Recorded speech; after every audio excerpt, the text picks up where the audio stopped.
ហើយថ្ងៃហ្នឹងគឺថាមកទាំងអស់គ្នាតែម្ដងហើយនេះអូនវឌ្ឍនៈចានិយាយទៅកន្លែងនេះគេមានរៀបចំកន្លែងថតរូបកន្លែងអីលយមែនតើអ្នកចាមានតែចង់ជិះតូងអីប្រហែលចង់ហែលទឹកហ្នឹងឃើញទេចាសម្រូតចោ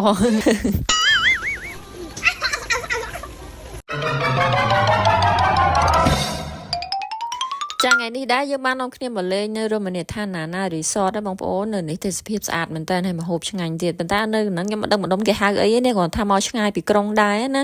មកតាម60ម៉ែត្រហើយមកហួសអេអន3ទៀតអ្នកនរគ្នាចូលមកជ្រៅដែរប៉ុន្តែនៅនេះគឺថាមានបឹងមានអីមានអូនិយាយទៅធម្មជាតិហ្មងណាអ្នកនរគ្នាហើយតែជាក់ស្រួលដោយសារមាននៅក្បែរទន្លេដូចជាបឹងហ្នឹងនៅក្បែរបឹងហើយថ្ងៃហ្នឹងគឺថាមកទាំងអស់គ្នាតែម្ដងហើយនេះអូនវឌ្ឍនៈចានិយាយទៅកន្លែងនេះគេមានរៀបចំកន្លែងថតរូបកន្លែងអីលយមែនតើអ្នកមានតងជីអីក្បែរនេះអ្នកគ្នាឃើញស្រាប់គឺយើងអាចអង្គុយញ៉ាំបាយនៅលើមាត់ទឹកហ្នឹងតែម្ដងណាតែដោយសារមនុស្សអង្គុយពេញអស់ដល់អញ្ចឹងយើងមកកញ្ចុះខាងនេះវិញចា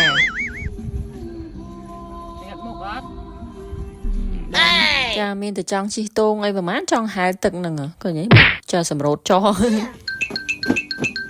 ជានៅណាកូន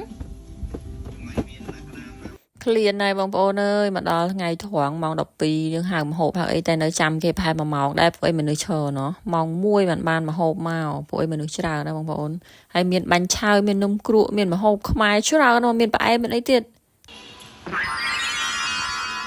ញ៉ាំកូនហៅច្រើនមុខបងប្អូនប៉ុន្តែឥឡូវមកម៉ោងដុតមុនហ្នឹងហើយអូយទឹកជ្រលក់គេធ្វើឆ្ងាញ់ណាស់ហើយបាយក៏ទន់ទៀតហើយមានបាញ់ឆាវមានផ្អែមខ្មែរមានអីច្រើនណាបងប្អូនដូចលះមកឃ្លានណាបងប្អូនពេលយើងនៅផ្ទះយើងសូវឃ្លានតែដើរគឺឃ្លានមកដឹងមិនចេះមនុស្សយើង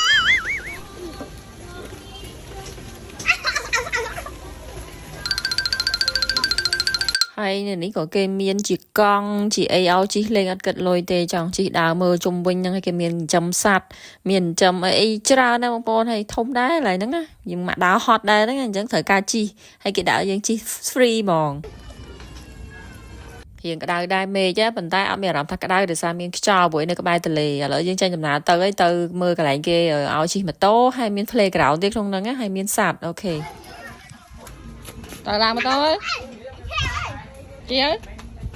អូខេឥឡូវយើងមកដល់ហើយគេថាអូនិយាយទៅគេរៀបចំទីក័ស្អាតណាស់អ្នកគ្នាមានស្ពានមានអីមានកន្លែងលេងកន្លែងហែលទឹកកន្លែងជិះទូកទៀតគាត់ថាអត់បានជិះទេបងប្អូនហ្នឹងហើយឥឡូវយើងមកដល់កន្លែងសួនសត្វ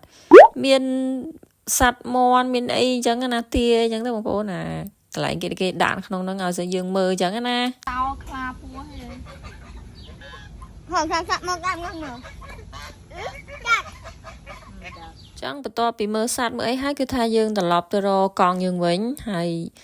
ធ្វើដំណើរទៅបន្តទៀតជិះមើលនៅក្នុងហ្នឹងកន្លែងគេចាក់បាញ់ឆាវកន្លែងអីមើលជុំវិញហ្នឹងអញ្ចឹងស្រែកតែចិត្តយើងចង់ធ្វើដំណើរមិនធ្វើទៅ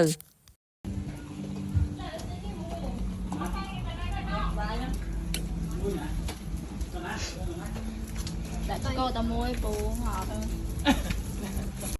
ធំគួរសមដែរបងប្អូនកន្លែងរីសតគេនេះណាបើថាដើរមកហត់ធ្លាក់អណ្ដាតចឹងមិនត្រូវការជិះហ្នឹងឯងគេដាក់កង់ដែលយើងជិះលេងចឹងទៅជិះមើលទេសភាពមើលអីមើលទៅលេងយើងមានតងមានកន្លែង